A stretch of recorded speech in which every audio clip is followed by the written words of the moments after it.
Hello friends, welcome back to the series of tutorials on TestLink. So today we'll be learning how to create requirements in TestLink. So let's log in into the TestLink application.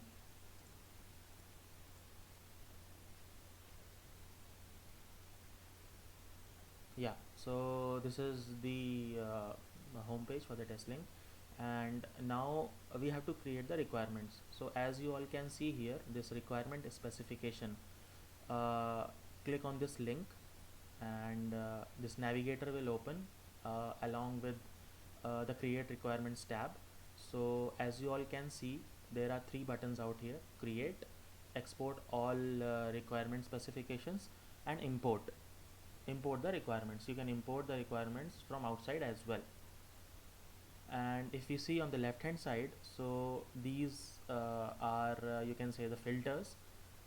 If you have any document ID, or if you have the title, you have you want to search with any of the statuses, requirement types, requirement specific type. So these are all the filters on the basis of which you can apply and search the requirements through the navigator tab. So first of all, let's try to create a few requirements, and then we will explore this navigator tab. So to create a requirement, click on this create button. Yeah, so this page opens saying, asking you for the document ID. So suppose DC1, some dummy document ID, or whichever the document you have, FSDs or BSDs or technical design documents. You can give the document ID here. Then you can give the title here. Suppose you are testing a login functionality, so you can give a title here as login functionality, and the scope. So in login, what all things you will be checking. uh, yeah, so as per the scope, you can describe it here in this box. And the type, of course. So is it a user requirement specification, or it is a system requirement specification?